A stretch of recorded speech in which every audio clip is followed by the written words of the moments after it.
2011 সালে শেখ নজরুল ইসলাম এবং হালিমা খাতুনের বিয়ে হয়। বিয়ে পরবর্তী তাদের একজন নাবালিকা সন্তান হয়।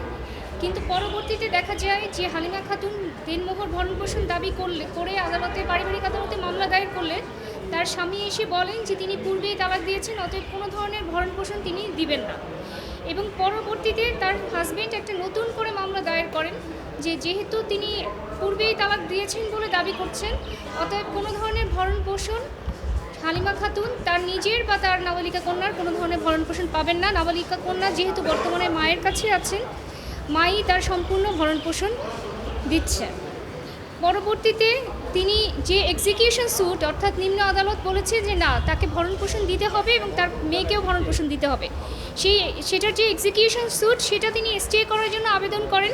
নিম্ন আদালত সেটা নামঞ্জুর করলে পরবর্তীতে তিনি হাইকোর্টে আসেন এবং হাইকোর্টে এসে এই নিম্ন আদালতের আদেশটাকে চ্যালেঞ্জ করেন এবং এখানে হাইকোর্ট এই পুরো মামলাটার রায় ঘোষণা করেন বিগত 22/6/2026 তারিখে। এবং এই রায়ে হাইকোর্ট বলেন যে শুধুমাত্র নতুন একটা মামলা দায়ের করার মানেই এটা নয় যে পূর্বে মামলায় প্রদত্ত চূড়ান্ত ডিক্রির বাস্তবায়ন বন্ধ করা যাবে। এবং আরও বলেন যে তালাক আইন অনুযায়ী প্রমাণিত নয় বা কার্যকর নয়, সেই ধরনের তালাকের আসলে আইনগত কোনো কার্যকারিতা নেই। অর্থাৎ শুধুমাত্র মৌখিক যদি বলা হয় যে তালাক দিয়েছেন, এটার কোনো কার্যকারিতা নেই। এবং বৈবাহিক সম্পর্কের এর মাধ্যমে বৈবাহিক সম্পর্কের অবসানও ঘটে না এবং ভরণপোষণ বা দেনমোহরের ডিক্রি বাস্তবায়নের পথে এ ধরনের দাবি কোনো বাধা সৃষ্টি করতে পারবে না। আদালত আরও স্পষ্ট করেছেন যে ফ্যামিলি কোর্ট বিবাহ, তালাক, দেনমোহর, ভরণপোষণ এবং বৈবাহিক অধিকার বিরোধ নিষ্পত্তির একমাত্র এখতিয়ার ফ্যামিলি কোর্টের। অন্য কোনো আদালত এই বিষয় নিয়ে সিদ্ধান্ত নিতে পারবে না। এবং আদালত আরও বলেছেন যে এই যে নাবালকের ভরণপোষণ, এটা একটা ইন্ডিপেন্ডেন্ট রাইট, অর্থাৎ নাবালক সন্তানের ভরণপোষণ একটি স্বাধীন ও স্বতন্ত্র আইনগত অধিকার। মা বাবার মধ্যে তালাকের বিরোধ থাকলেও সন্তানের ভরণপোষণ বন্ধ করার কোনো সুযোগ নেই। আদালত আরও বলেন যে এক্সিকিউশন কোর্টের দায়িত্ব কেবলমাত্র ডিক্রি বাস্তবায়ন করা, তারা নতুন করে তালাক বৈধ কি না এ ধরনের কোনো সিদ্ধান্ত গ্রহণ করতে পারবে না।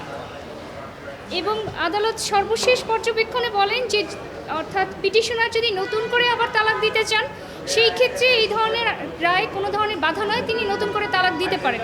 তবে এতদিন ধরে যেই ভরণপোষণ তার স্ত্রী প্রাপ্য এবং তার সন্তান প্রাপ্য, তাকে সেটা পরিশোধ করতেই হবে।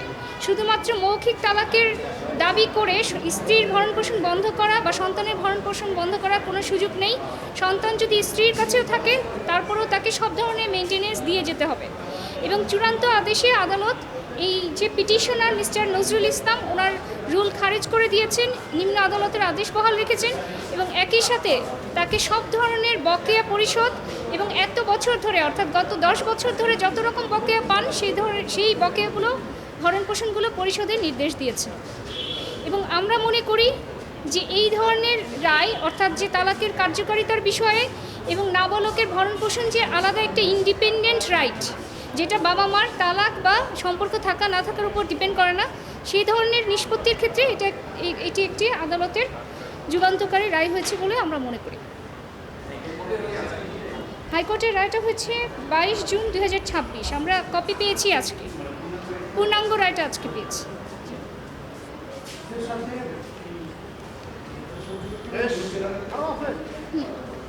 পর্যবেক্ষণ হচ্ছে নাবালকের সন্তানের ভরণপোষণ একটা স্বাধীন অধিকার হিসেবে ঘোষণা করেছে সব ক্ষেত্রেই, অর্থাৎ নাবালক সন্তান যার কাছেই থাকুক, যেভাবেই থাকুক, বাবা মার সম্পর্ক থাকুক না থাকুক, তাকে সবসময় তার পিতা ভরণপোষণ দিয়ে যেতে হবে। অপ্রমাণিত তালাক অর্থাৎ উনি দাবি করেছেন যে তিনি তালাক দিয়েছেন, কিন্তু সেই তালাকটা আসলে কোনো আদালতের মাধ্যমে প্রমাণিত হয়নি।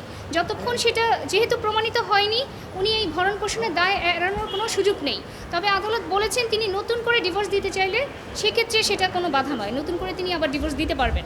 কিন্তু শুধুমাত্র দাবি করেছেন যে মৌখিক তালাক দিয়েছেন কিন্তু প্রমাণ করতে পারেননি, তাহলে এই ধরনের তালাকের কোনো কার্যকারিতা নেই, আইনগতভাবে প্রমাণিত হতে হবে।